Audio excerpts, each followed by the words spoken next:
Hey, how y'all doing? Welcome back. This is Coach Disco, Truth Be Told Show. I've been going for a little while, but by popular demand, I was asked to come back and do the show. We up here at Soul Food Train Restaurant, best food in town. Make sure y'all come check it out on Franklin Road, across from the flea market.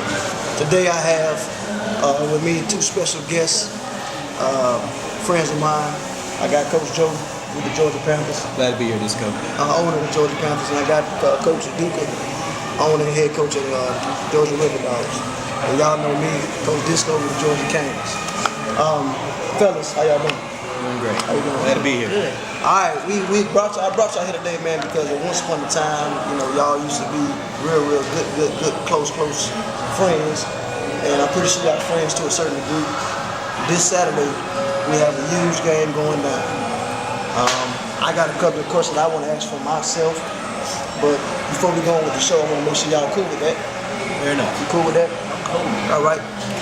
My first question is that Duca, Georgia River Dogs, you've been around about 6-7 years, but second year as a River Dogs.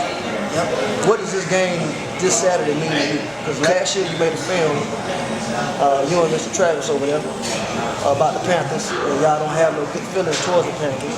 So in a brief word, what does this game mean for you Saturday? And where you go at with you Saturday? Because I know this big for you can't wait for it. And why you can't wait for it? Why does it mean so much to you? This game means a lot to me because, out of all games, I'd rather take this game than any other game. So out of 9 games, I don't care if we lose 9 games. As long as we play this game right here and win this game, that's all I care about. Me and Joseph, we got a somewhat of a history going on. We started the rivalry up last year, and we're gonna continue it. Hopefully, we can continue it. Whatever league we in, if he in the league, I'm going where he goes. So, that shows you how bad I want to keep this thing going. And it means a lot to my players because we got a lot of players that played on my team that play on his team. So, a lot of these guys went to school together, went to college together, and they grew up. When you say play on his team, does that make it more of an important game because you feel like players has betrayed you to lead the River Dogs or play for the Panthers? Do you feel more of a hurtful feeling that's why it means a lot to you? Because we know how semi-pro is. Players hop from team to team. So do you feel like Joe did something to you to take your players, or did he lure your players, or do you feel like that he really backstabbed you? It got to be a reason why this game mean that much. To a certain extent, but I feel like these players, they grown, they're going to do what they want to do. They're going to hop on whatever team they want to hop on. But they started right here, home base, with me. So for them to jump ship and go over there, Now, do you fault them for that? No, I don't, because they're going to do what they want to do. You know what I'm saying? If they feel like we wasn't doing our job, they wanted to go and be a part of Joseph's team, that's fine with me. But it's just the fact that, I know his players, he know mine. I know his system. I know what type of system he running. He know what I'm running. So we kind of know each other, to a certain extent. He know when and beat up on everybody, but when it comes down to us, we have a hard time. So. All right, well, Joe, you real quick. I know that when I first met you, you were actually the head coach for the then married the Hitmen, now the River Dogs. My particular question to you is, what happened? Because when you was over there, you was, we all know you get excited quick. So you was real excited about being a part of the River Dogs or Hitmen, and then now all of a sudden it's you versus him versus you. What happened, and what does this game mean for you in your organization? Well, first of all, the game is very important to me. Important for my team as well. We had a statement approved last year, and we proved it without a shadow of a doubt. There was a video put out, and I give Mr. Duke credit over there for taking the time. Usually when you do something like that, means you respect me. You took all your time to do that. Just to touch on some of those points, we played not once, but we played twice. And just to set the record straight for all you guys out there in TV land, we beat them both times. Team of the year, coach of the year, no denying. Duke, I'm glad to have this game. I want to tell you something else too. I know you're from the South, and I am too. And Ric Flair says to beat a man, you got to beat the man. This is owned by the Panthers, baby. #1. Now to get back to the situation about the game at hand. I got respect for their players. I got respect for their coaching staff. This is a semi-pro league. You're trying to advance people and teach them what it means not only to be football players, but to be young men. The issue I had with back then, which has been taken care of a long time ago, is the fact that players don't run teams. Coaches coach, players play. That's it.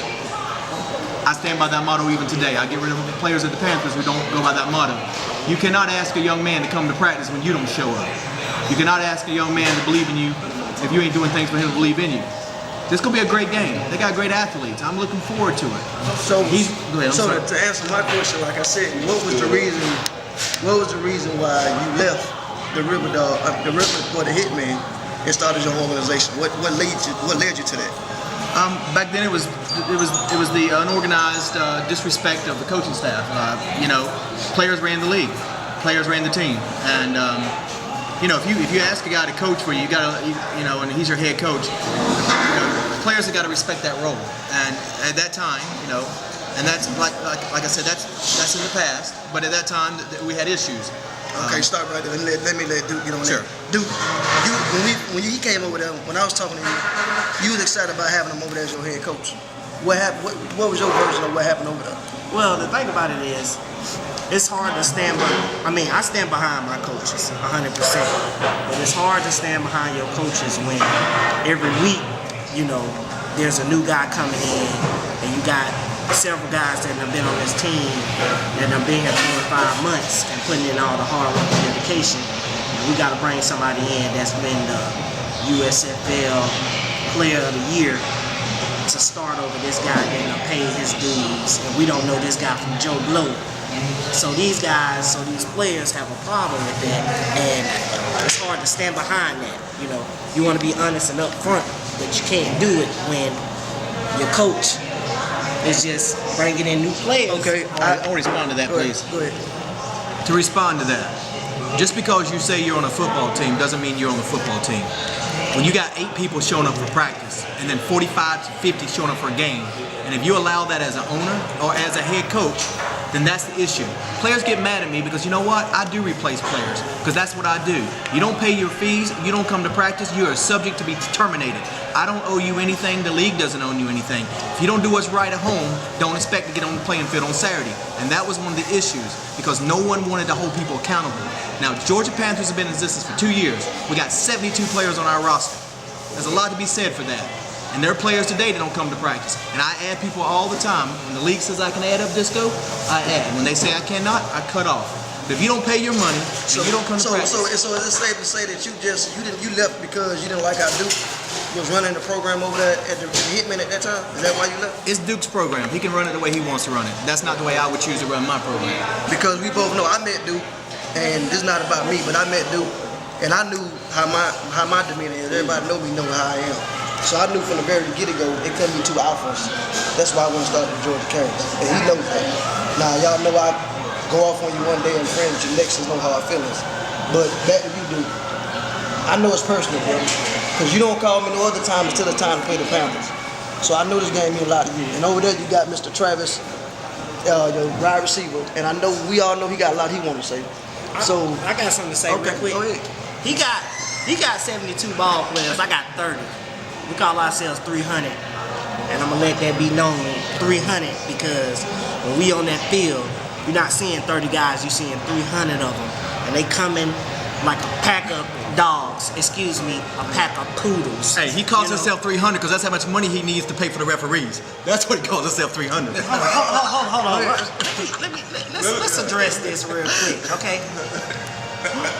We play at Osborne. Our stuff is taken care of. Yeah. We don't play in no Rudy Poop field. We don't play in no Park and Rec field. We play at Osborne, okay?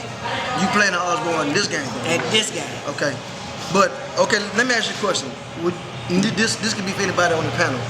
Do you think that Mr. Duca set in his ways and a lot of people came through you, players and coaches, that you wish you could have kept on your staff if you could have made it work? Or you don't disregret nothing that went down, nobody you met, no nothing? Meaning you think your organization can be on the top shelf right now if you'd have kept Joe, Disco,